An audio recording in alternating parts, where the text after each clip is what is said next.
Já falei, a situação não tá fácil. A do Flamengo não é muito diferente, não. Joga quinta-feira contra a LDU do Equador. É um jogo importante para a classificação. O Flamengo tá em terceiro, tem que vencer igualzinho Botafogo. Ricardo Lai tá no ninho do Urubu. Como é que vem? Você acompanhou o treino do Flamengo, né, Lai? Então conta aí pra galera como é que vem o Flamengo para esse jogo. Fala, Escobar, um abraço para você, boa tarde a todos. O Flamengo está mobilizado, né? Focado para esse jogo que é crucial, né? Como você falou, para as pretensões do time na Libertadores. O público superior a 60 mil torcedores, essa é a expectativa para o Maracanã. Casa cheia, pressão para cima dos equatorianos. O Flamengo, que dentro de campo tem desfalques importantes. Pulgar e Alan, né, estão com lesão na coxa direita, então não vão poder jogar. E a tendência, Escobar, é que o Everton Araújo seja escalado no meio de campo. E o Gonçalo Plata segue fora, né, está 3 partidas como ausência, vai completar a 4ª, não há uma previsão de retorno dele, ele tem dores no joelho direito. E a novidade no treino de hoje, Escobar, foi o Rodrigo Caio, não como jogador, né, multicampeão pelo Flamengo. O Rodrigo Caio foi contratado para ser o auxiliar técnico permanente do clube. O Rodrigo Caio chega, né, para fazer essa função. Lembrando que ontem o Daniel Alegria foi demitido, o assistente do Felipe Luiz. E o Rodrigo Caio foi elogiado pelo Alexandro, que deu entrevista e falou também da importância do jogo de quinta. Confere aí. Os times de fora, principalmente quando joga contra o Flamengo, joga sempre mais fechado e no contra-ataque. E realmente os jogos foram assim. E possa ser que esse próximo jogo se desenhe igualmente como os últimos jogos. Acho que não tem crise nenhuma do ataque, seja no Libertadores, enfim, no Brasileiro. Apenas são estilos de jogos diferentes. E o Ministério Público do Rio de Janeiro pediu no último domingo a condenação de todos os 7 acusados pelo crime de incêndio culposo ocorrido no Ninho do Urubu, centro de treinamentos do Flamengo, em 2019. Eduardo Bandeira de Mello, ex-presidente do clube, que assinou os contratos das compras dos contêineres, foi excluído da denúncia por prescrição. Isso porque ele atingiu a idade prevista no Código Penal para redução de penas antes de ser julgado. A tragédia resultou, a gente sabe, na morte de 10 garotos da base do Flamengo, um episódio muito triste. Quinta-feira também tem partida decisiva, mas para o Flamengo. E aí o Pedro Henrique Torres está conosco, direto então do Ninho. E aí, Pedro, bom dia.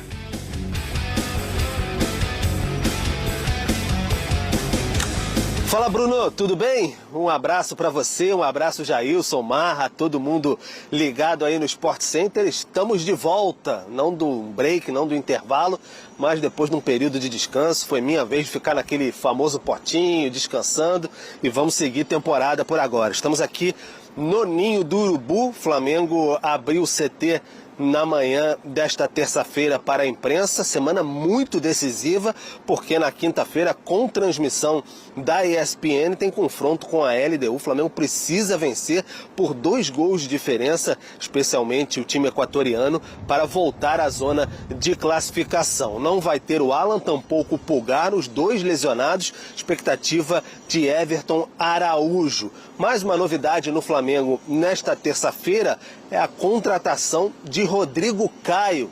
Lembra dele?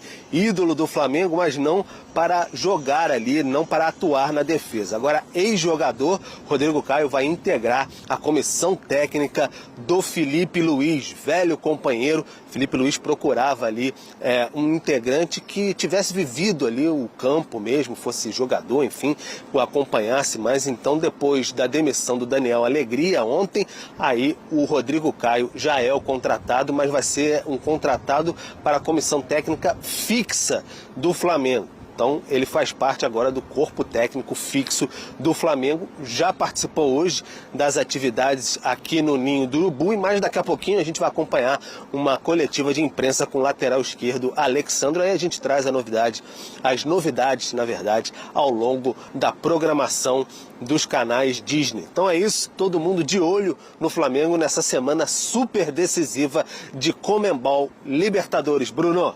Boa, Pedro. Obrigado, viu? Bom retorno para você e bom retorno também para o Rodrigo Caio, de tanta história no Flamengo e agora voltando para integrar a comissão técnica do Felipe Luiz. Flamengo que, se não teve uma atuação brilhante, pelo menos conquistou os 3 pontos, que era importante aí para ter uma tranquilidade, ganhar confiança, na verdade, retomar uma confiança, porque quinta-feira tem jogo decisivo pela Libertadores. 1-0 diante do Bahia em casa, gol do Arrascaeta, artilheiro do Brasileirão com 7 gols. E aí, PVC, foi um time que resgatou um pouco a cara do Filipe Luís de ser mais intenso depois das últimas partidas em que deixou bem a desejar ou não? Eu não gostei do Flamengo no sábado. Eu achei que o Flamengo foi um time... Eu sei que o jogo era muito difícil. Jogar contra o Bahia era muito enroscado. O Bahia é um grande time. É um time que tem dificuldade muito de transformar domínio em finalização. Mas é um grande time. Mas o Flamengo cercou e finalizou muito pouco. Conseguiu criar muito pouco. A reclamação que existe do Flamengo de ser um time que cria muito e não transforma em gol, não foi o que aconteceu no sábado. Então, mas isso é normal, você não vai jogar todos os jogos bem. Muita gente ficou brava comigo ontem porque eu disse que não jogou, na minha opinião, não jogou bem. E eu disse outras vezes, quando o Palmeiras me empatou com o Botafogo, eu falei que o time ia ter que nascer de novo, ia ser um outro time que ia nascer. O Corinthians não jogou bem contra o Mirassol. O Flamengo vai ser um grande time, vai ser um time muito forte o campeonato inteiro. Mas contra o Bahia, eu acho que jogou menos do que pode jogar. O Filipe Luís saiu contente com o desempenho. Ele disse que gostou da maneira como o time se comportou, mas eu acho que faltou ser um pouco mais agressivo. O maior público da rodada até agora, né? Vai ser o maior público da rodada, porque o Santos pode levar 40 mil hoje contra o Ceará, mas foram 59 mil pagantes, 62 mil presentes no Maracanã. E o Flamengo fez 1-0. Agora o Flamengo vai olhar muito para a tabela do Palmeiras, porque o Palmeiras líder, o Flamengo vice-líder. O Palmeiras pega na sequência o terceiro colocado Bragantino, depois o vice-líder Flamengo e depois o quarto colocado Cruzeiro. Tô abrindo aqui a tabela. As 3 próximas rodadas, o Palmeiras pega o segundo, o terceiro e o quarto. E o Flamengo tem um jogo contra o Botafogo no dia 18. E é o oitavo. Tem um clássico. Depois o Flamengo pega justamente o Palmeiras. Que é o primeiro. E depois o Flamengo pega o Fortaleza no Maracanã no dia 1º. Está em 11º.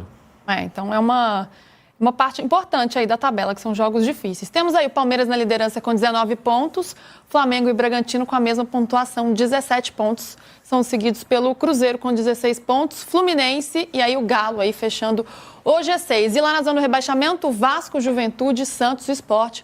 Mas lembrando que o Santos joga hoje contra o Ceará. E o Santos mesmo ganhando não sai da zona do rebaixamento. Não sai. Aliás, está em penúltimo, né? E o Sport, que está com 2 pontos, você vê como as pessoas estão ficando doentes, né? O Antônio Oliveira, técnico português, ex-Corinthians, ex-Cuiabá e outros times aí, né? Ele estreou ontem e com 20 minutos foi chamado de burro.